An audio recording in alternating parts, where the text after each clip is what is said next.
Oi, pessoal! Por acaso você já parou para pensar como foi que você fez as suas leituras a sua vida inteira? Será que foi da melhor maneira? Será que foi da maneira mais eficaz? Pois ao longo de tantos anos de trabalho em escolas com crianças e adolescentes, eu me fiz essa pergunta junto com eles 1 milhão de vezes. E é para tentar responder a ela que eu venho falar com vocês hoje no vídeo Como ler um livro da forma correta. Desde cedo, todos nós aprendemos a importância da leitura, mas nem sempre criamos o hábito. E quando crescemos, vamos abrindo mão dessa atividade. Devemos sempre lembrar que grande parte do nosso conhecimento chega por meio das palavras escritas.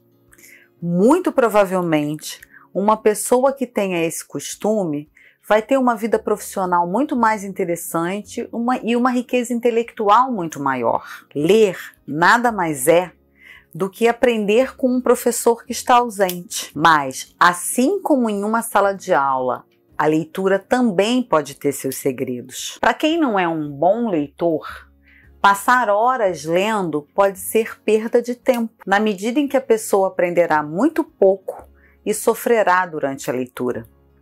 Por isso, é preciso ler com a maior competência possível. Para isso, é preciso entender que existem duas formas de se ler: a passiva e a ativa. A leitura passiva é aquela em que as palavras vão sendo decifradas e as informações empilhadas na nossa memória. Isso funciona muito bem quando se trata de uma leitura mais simples, pois não requer muito esforço mental, mas sim uma boa memória. Não há grandes obstáculos no decorrer do texto. Não há uma real assimilação do assunto, portanto. Você ler um livro com facilidade pode significar que aquele livro não tem nada além de informação, sendo considerado uma leitura empobrecida. Muitas vezes não tem ideias para serem elaboradas, mas sim um conjunto de informações. A leitura ativa é aquela na qual você se coloca no lugar do autor, tentando compreender o modo como ele organizou as suas ideias. Aquele livro que lida com ideias de forma criativa impõe, de certa forma, essa modalidade de leitura. Ela está sempre acompanhada de perguntas como: por que ele fez isso? Como ele chegou até ali? E até mesmo, será que ele agiu de forma correta? Questionar é muito importante para compreender os fatos. É uma leitura que pede mais da sua atenção. Exige iniciativa e interação com o texto, pelo fato de você ter que refletir muito mais.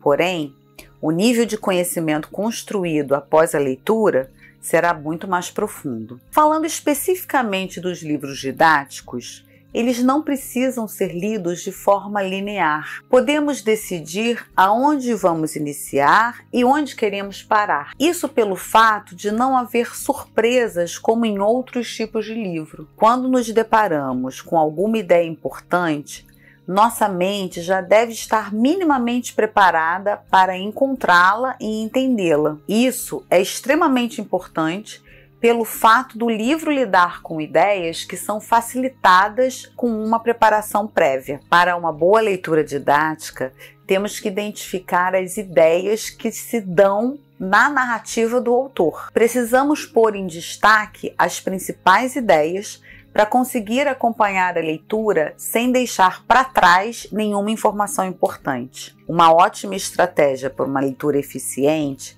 é a leitura por etapas. Primeiro, devemos ler por uma inspeção, depois de forma analítica e, por fim, comparando as ideias apresentadas com outras mais teóricas ou interpretativas.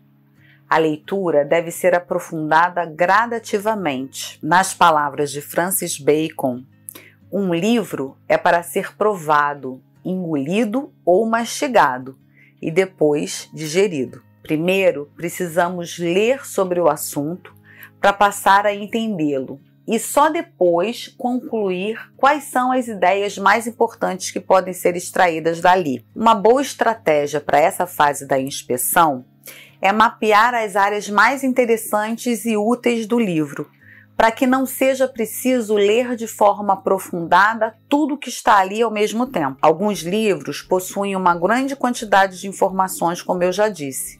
Então, uma alternativa é fazer uma primeira leitura, folheando o livro e destacando as partes que mais chamaram a atenção, para depois, então, ler de forma integral, dando mais sentido ao conjunto da leitura. Faça uma leitura superficial, analisando o título. Leia o prefácio para entender o objetivo do autor a escrever o livro. É importante olhar o sumário também, para se familiarizar com o que vai ser trabalhado no livro. Caso tenha familiaridade com o assunto, conhecendo autores que discutem o tema, olhe também a bibliografia. Assim, você já vai entender a linha que o autor vai seguir.